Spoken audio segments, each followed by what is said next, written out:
small window for that stuff to happen. So, and I'm not clear on the type of spine injury she had that killed her.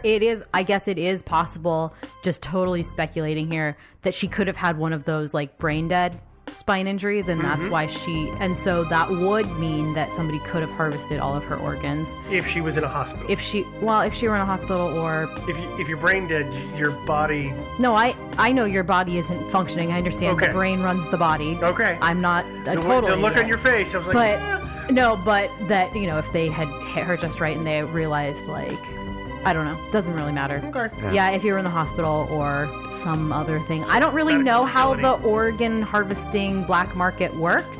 Or so not I don't even know. a black market. Relatively efficiently, according to the internet? Apparently, that's what I hear. Although, you got to wonder, too, though. It looks to me like she probably, from the injuries I've heard described, and I've heard variations from broken pelvis to broken neck all the way up the whole gamut. It sounds to me like she probably was in something like a car wreck. Yeah, I think she was probably hit by a car. Yeah, like a pedestrian hit by a car. Yeah. Probably from behind, it looks like. And so you do have to wonder how many of her organs were actually in good enough shape after something like that. And that's why Yeah. And that's why I bring this one up first, because as you guys know, I like to go like dumbest to best. So I would say this is a low probability that she was killed for her organs, but it's still a possibility, I guess, as a theory. Yeah.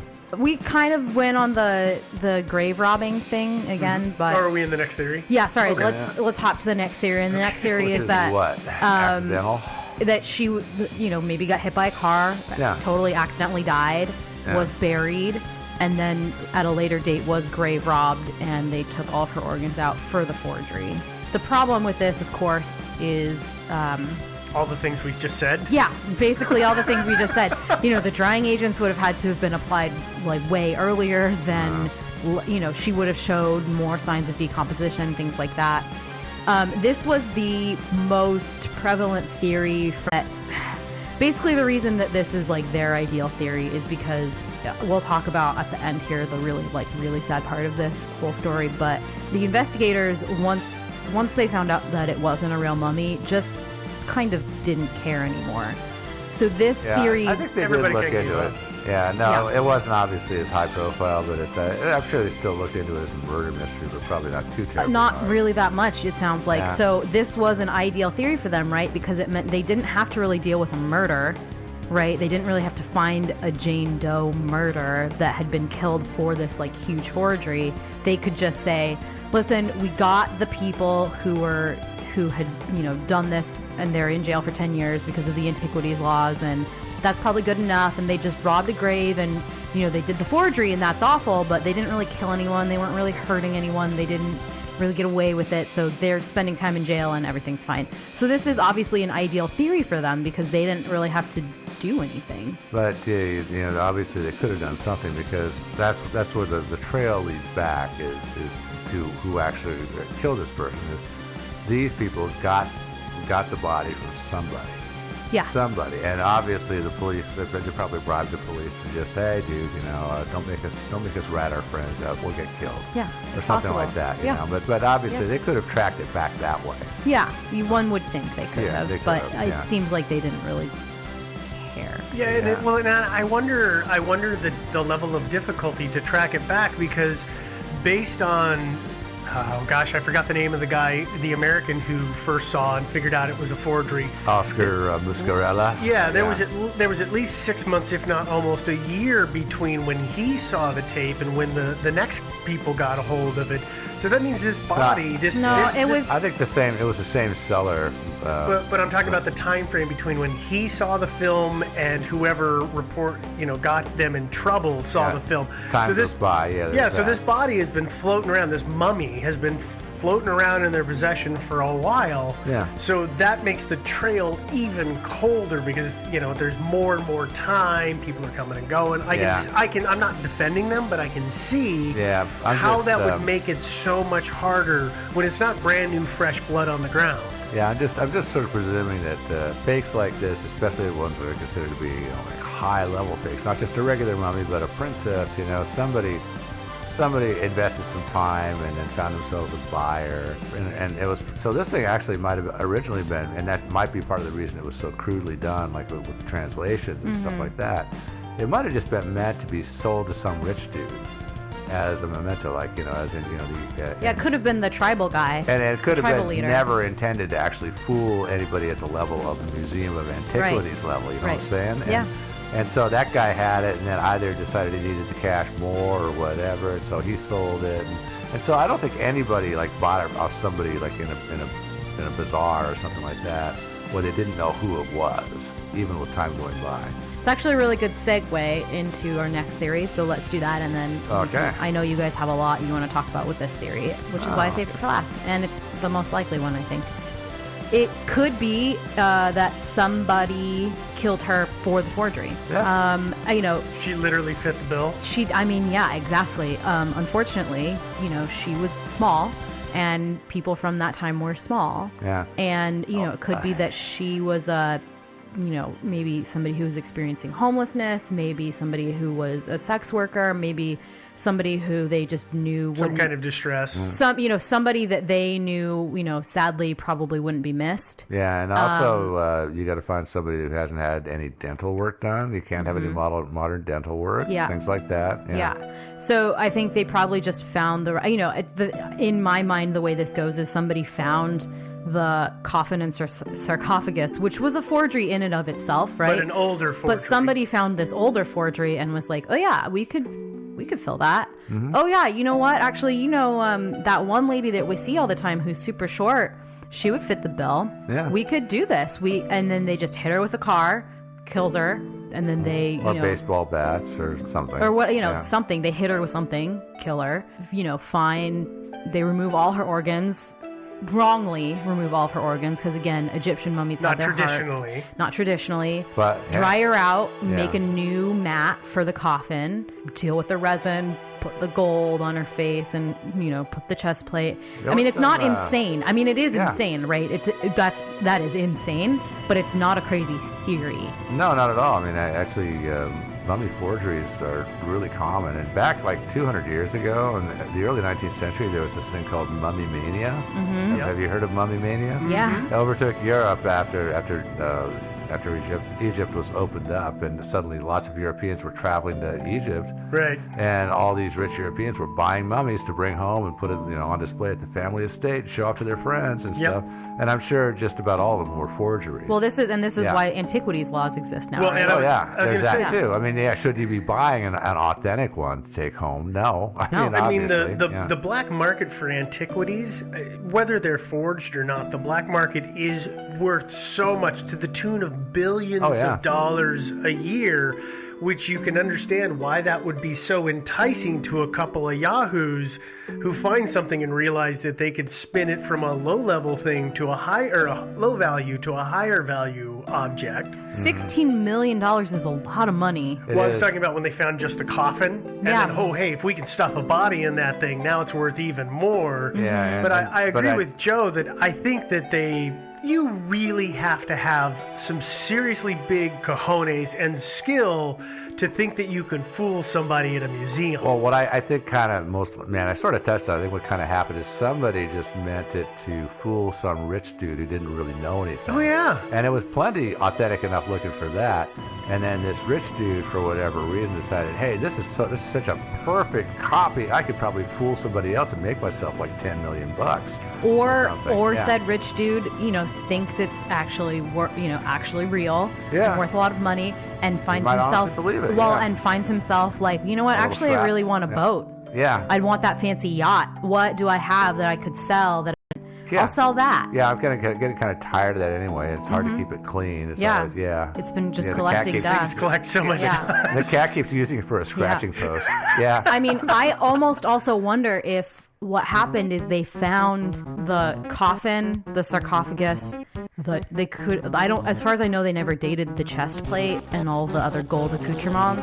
It's possible, in my mind, they found a really old forgery that the mummy itself had not withstood the test of time, right? And so they find all this stuff, and for all they know, it's authentic except for the mummy looks bad. they don't know. They're not the dummies who did like a weird, dumb translation on the chest. They don't know anything. Dummy? Yeah, right? I mean, they don't know anything. They're just like, we just need a body to fill this, and then we've got ourselves an authentic mummy in a coffin, in a sarcophagus, that we can sell for a ton of money. Yeah. They might have honestly, honest to God, thought that everything else about it was authentic, except because the coffin comes from that time when mummy fever was happening. Yeah. When all these forgeries were going around. Yeah, and... which would explain why the guy sent over the sliver of the coffin, like, go ahead and carbonate this. Yeah.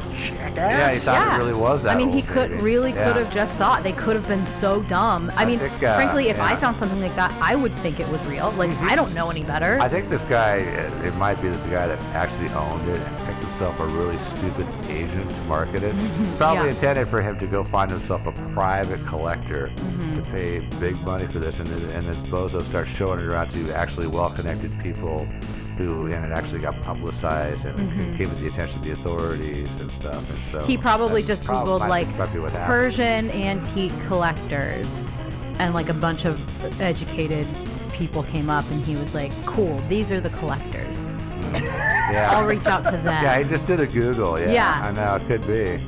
Or I guess at that point it was probably like an Ask Jeeves or something.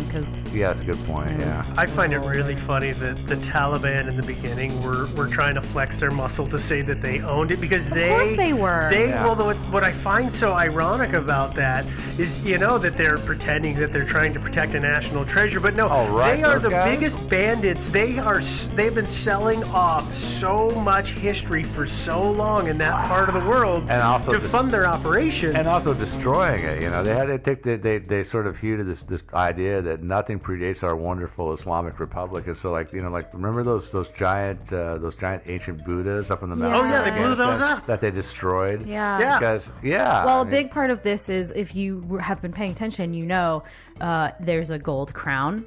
There's a gold mask. There's a gold chest plate. Yeah. There's another gold weird chest plate thing. That's true. There's money there. There's a lot of money. Yeah, I'm assuming the people who did the forgeries weren't dumb enough to just use something that was plated. I assume they used solid gold. I would guess. When you think about it, is it kind of an investment? It is, but if you're going to sell it for $16 million, it's still worthwhile. Yeah. But I do kind of think it was.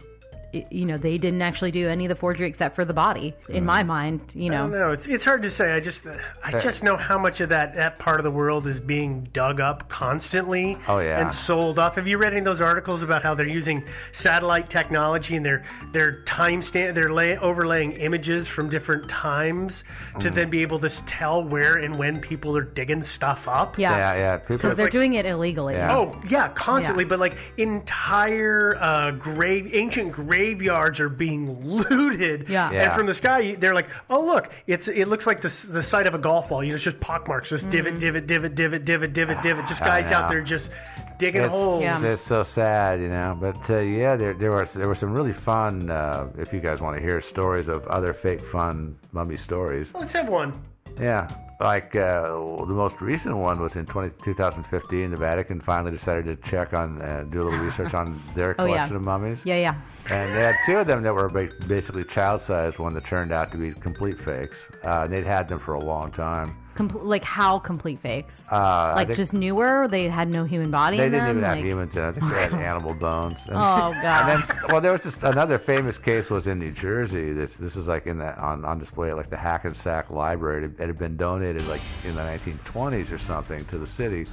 And it had been on display, and then suddenly, after about 3 decades, it was discovered that it was all just rags. I mean, it was just a mummy, just rags all shaped to look like a human body, all wrapped in. Yeah.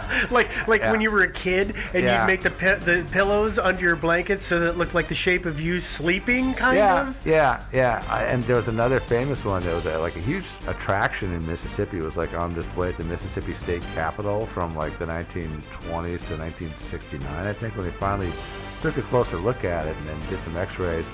And discovered that what they thought was a body inside there was just paper mache and a wooden frame held together with nails. You guys, I have a couple of animal ribs all wrapped up. I have a new venture for us. Yeah, I know. Oh, yeah. eBay. And it's making fake sponsorship stuff. Yeah, this is what we're gonna do from now on. Uh-huh. So just one final thing before we end this story. Yeah. And it's just really sad to me. It's worth noting that a few people in the agencies investing the whole discovery of the mummy got these really big promotions based on the discovery in return to the rightful owners. These are all air quotes. I'm doing wild air quoting in here. But once it was exposed as a murder and forgery, they kept their promotions and also weren't really asked to investigate the origins of the murdered woman. Well, because, it was good police work. Yeah, I mean, basically, people really only cared about this case when it was a fancy princess mummy. And on one hand, I understand, but on the other hand, it's kind of like there was a Jane Doe murder out there. Like, some woman was murdered. It's kind of like Princess Di, who died in a car wreck. Other women of similar age and worthiness get killed in car wrecks all the time. Does anybody know or care? No. No, yeah. Not a bit. Yeah. It's really sad to me. But since the coffin and mummy were removed from the National Museum, because of course they were. Yeah. I like that. It was taken to the Eddy Trust, which is now the Eddy Foundation, and it was stored for investigation for 8 years, during which time not a single investigator came to look at it. Of course not. But they had to keep it on ice. Took up but it was like sarcophagus, coffin, and body. Took up the space of 2 bodies, basically. And the cost of them storing it was like $7 a day, which doesn't seem like a lot of money until you consider that by the time that they finally got around to being able to bury her, they had spent almost $23,000 on storing. 8. And then that's why you shouldn't go have 1 or 2 Starbucks a day, because that's how much money you're going to spend in a couple of years. It is. It does add up. And by the way, in that part of the world, that's probably more than most people make in their entire lives. Yeah, it's a lot of money. So, and actually what happened is the Eddy Foundation kept saying to the investigators, like, we have this body, are you, like... What are you doing? What are you doing? Like, it's really expensive for us to store this body, and we're happy to do it as long as you're working towards finding out who she is. And they kept saying, oh, yeah, we're working. Yeah, we're all over that. Yeah. So finally they said, all right, listen, we're going to bury the body in 4 days unless you tell us not to. And the investigators just never responded. So they finally, in 2009, buried the body, coffin, sarcophagus, everything in a kind of unmarked grave plot. And to me, that's really the saddest part of this mystery, is that, kind of, like, a pauper's grave. Yeah, a woman was murdered. Probably not so much a pauper's grave. It's just burying it so somebody else doesn't dig it up and put it back on the market. Yeah, I mean, that might be part of it too. But I mean, realistically, that's the saddest part to me, is that, like, a woman was murdered and we have no idea who she was. Or not even necessarily murdered. She might have just died accidentally. But still, she should have a marked grave. Her family should know where. Should know what happened, right? Yeah, for sure. Anyway, that's the downer ending of this kind of otherwise fun mystery. Jeez, Devin, way to go. Sorry. Thanks a lot. Yeah. Good thing we don't release these on Mondays. We'd screw people's entire week up. I know. Yeah, Thursdays are bad enough. Yeah, it rolls right into Friday, and then it's Friday, and then they're sad all weekend. But maybe we should just not be releasing them anymore. Yeah, that's a good point. Yeah, let's talk about that later. Okay. Yeah. Oh, we're kidding, guys. Don't worry. Please don't write us angry emails. Are we? I don't know. Anyway, a forgery. Yeah. So if you want to see some of the links to some of the research, hopefully you've already taken time to look up pictures of what this mummy looked like, because it's kind of hard to describe. Yeah.